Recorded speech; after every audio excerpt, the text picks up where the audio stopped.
درود پاک پڑھیے الصلاۃ والسلام علیک یا سیدی یا رسول اللہ وعلی آلک و اصحابک یا سیدی یا حبیب اللہ الصلاۃ والسلام علیک یا رحمۃ للعالمین وعلی آلک و اصحابک یا خاتم النبیین۔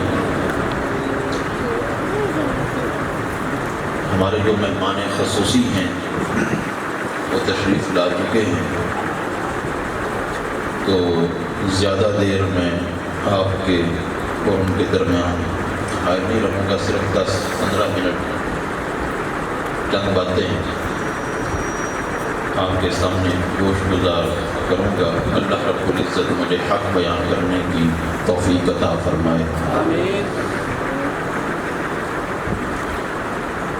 پہلی بات تو یہ ہے کہ وہ سعادت مند باپ جنہوں نے اپنے نور نظر لخت جگر کو اللہ کے دین کے لیے وقف کیا، ان کی قربانیوں کو لاکھوں کروڑوں سلام۔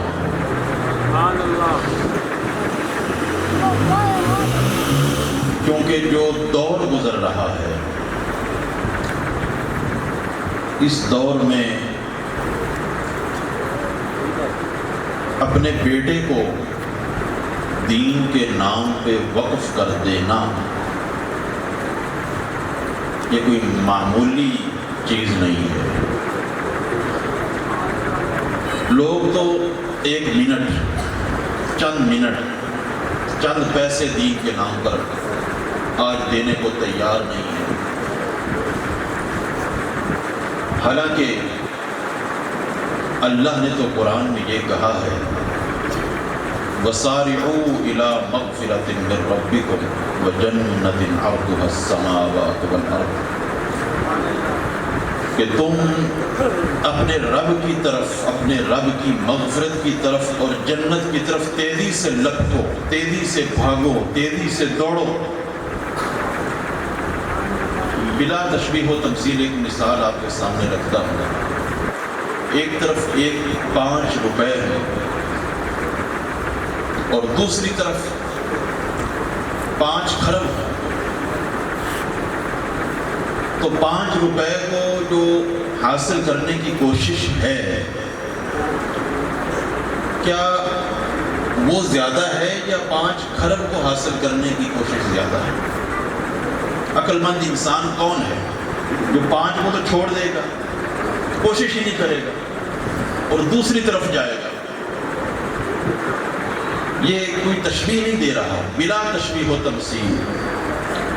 اللہ نے قرآن پاک میں کہا ہے قُلْ مَتَاعُ الدُّنْيَا قَلِيلٌ، اے محبوب فرما دیجئے دنیا اور جو کچھ دنیا میں ہے سب بہت تھوڑا ہے۔ یعنی 5 روپے اور 5 خرب کی جو میں نے ایک نسبت بیان کی ہے، دنیا اور جنت کی یہ نسبت نہیں ہے،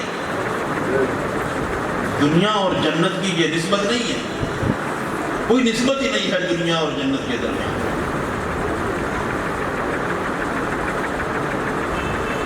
5 روپے اور 5 خرب، ہمارا حال کیا ہے؟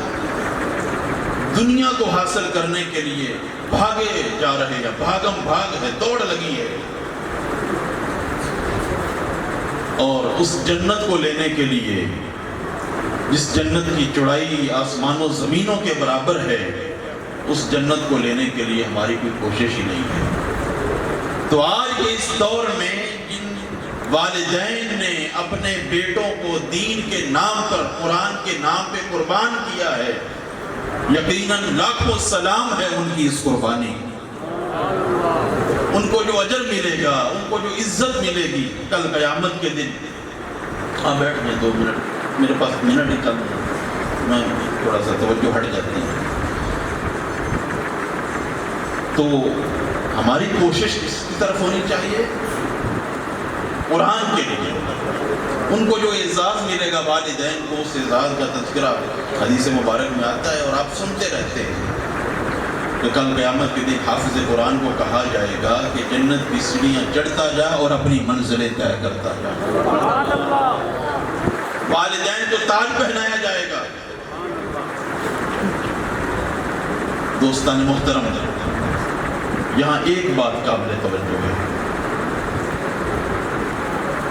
قرآن پاک جنہوں نے حفظ کیا ہے وہ تو بڑی عظمت کے قابل ہیں، بڑی عظمت کے وہ حقدار ہیں، لیکن قرآن کریم کے حقوق صرف حفاظ کے ذمہ نہیں ہیں، ہر بندے کے ذمہ قرآن کے حقوق ہیں۔ حضرت ابو موسیٰ اشعری رضی اللہ تعالیٰ عنہ سے روایت ہے، رسول اللہ صلی اللہ تعالیٰ علیہ وآلہ وسلم نے فرمایا، القرآن حجت لک وعلیک او علیک، قرآن یا بندے کے لیے حجت ہوگا یا بندے کے خلاف حجت ہوگا، یعنی کل قیامت کے دن قرآن کا سامنا ہر ایک کو کرنا پڑے گا، قرآن ہر ایک کے سامنے آئے گا، کسی کے حق میں قرآن کی گواہی ہوگی، کسی کے خلاف قرآن کی گواہی ہوگی۔ آج اپنا محاسبہ کریں، کہیں ایسا نہ ہو کہ کل قیامت کے دن ہمارے خلاف قرآن آ جائے۔ اگر قرآن ہمارے خلاف آ گیا تو پھر حمایت کہاں سے ملے گی، شفاعت کہاں سے ہوگی؟ میں ایک مثال صرف دینا چاہتا ہوں۔ قرآن پاک میں اللہ رب العزت نے ہمیں حکم دیا، وَرَتِّلِ الْقُرْآنَ تَرْتِيلًا کے اندر حکم ہے، ہر بندے کو حکم ہے، صرف حافظ قرآن کو نہیں ہے، ہر بندے کو یہ حکم ہے۔ توجہ سے یہ بات سنیں، یہ آخری بات ہے، ہر بندے کو یہ حکم ہے کہ اس نے ترتیل سے پڑھنا ہے۔ اس نے کیسے پڑھنا ہے؟ ترتیل سے پڑھنا ہے۔ نماز پڑھنی ہے، نماز کے اندر بھی قرآن ہے، تھوڑا پڑھا جاتا ہے یا زیادہ پڑھا جاتا ہے، قرآن کے بغیر تو نماز نہیں ہوتی۔ تو قرآن جو نماز میں پڑھا جائے گا وہ بھی ترتیل سے پڑھا جائے گا۔ ترتیل کیا ہے؟ ترتیل کی تشریح مفسرین نے جو فرمائی ہے وہ ہے تجوید الحروف۔ تجوید الحروف، میں تھوڑا سا اس کو مزید آسان کر کے مثال کے ساتھ بات سمجھاتا ہوں۔ سورہ فاتحہ، کیا سورہ فاتحہ کے بغیر نماز ہوتی؟ اب سورہ فاتحہ پڑھنے والا اگر نماز میں سورہ فاتحہ یوں پڑھ رہا ہے، الحمدللہ رب العالمین، الحمدللہ رب العالمین، عامت الناس کو آپ سنیں، وہ پڑھیں گے الحمدللہ رب العالمین۔ قرآن میں لفظ ہے الحمدللہ رب العالمین، حمد، الحمد، اس کو پڑھنا ہے الحمد، الحمد نہیں پڑھنا۔ اب کتنا فرق ہے معنی کا؟ اگر ہم پڑھیں گے الحمدللہ رب العالمین تو معنی یہ ہے تمام تعریفیں اس اللہ کے لیے ہیں جو رب العالمین ہے، یہ معنی ہے۔ لیکن اگر الحمد نہیں پڑھا، آپ نے پڑھا الحمدللہ، نقل کفر نباشد، الحمد پڑھا تو الحمد کا معنی ہے آگ کا دھیما ہونا۔ الحمد کا معنی ہے آگ کا دھیما ہونا، ہلکی ہلکی آگ جل رہی ہو تو کہا جاتا ہے الحمد۔ تو پھر تو معنی کیا بن گیا؟ ہم نے تو اللہ کے لیے حمد کرنی تھی، یہ تمام تعریفیں اس اللہ کے لیے جو رب العالمین ہے، بجائے حمد کرنے کے ہم نے کہہ دیا الحمد، اور معنی اس کا کتنا خطرناک۔ اسی سورہ فاتحہ میں ہر لفظ کو لے کر کئی معنی میں بیان کر سکتا ہوں۔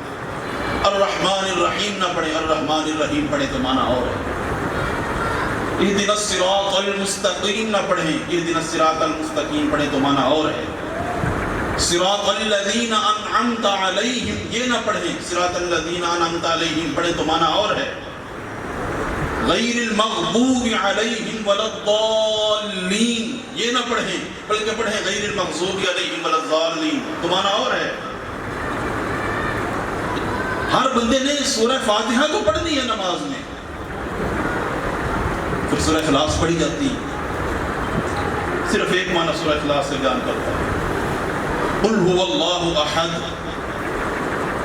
یہ وہ لفظ ہے جو اللہ کی کبریائی پر، اللہ کی وحدہ لا شریک ہونے پر دلالت کرتا ہے کہ اللہ وحدہ لا شریک ہے۔ لیکن اگر آپ پڑھیں قل هو اللہ احد، احد نہ پڑھیں احد، احد قل هو اللہ احد، یہ سمجھانے کے لیے، وگرنہ معنی بہت عجیب ہے۔ قل هو اللہ احد کا معنی تو یہ ہے کہ اللہ ایک ہے، اس کا کوئی شریک نہیں، لیکن اگر پڑھا احد تو احد کا معنی تو ہے بزدل ہونا، احد کا معنی بزدل ہونا ہے۔ میں اب وہ پورا معنی نہیں کرتا کہ پورا معنی کیا بن گیا، آپ سمجھ جائیں۔ اللہ احد کا معنی تو یہ ہے کہ اللہ وحدہ لا شریک ہے، احد ہے، وحدہ لا شریک ہے، اور احد نہ پڑھا احد پڑھا تو معنی کیا بن گیا؟ احد کا معنی بزدل ہونا، یہ معنی شان الوہیت کی بہت بڑی گستاخی ہے۔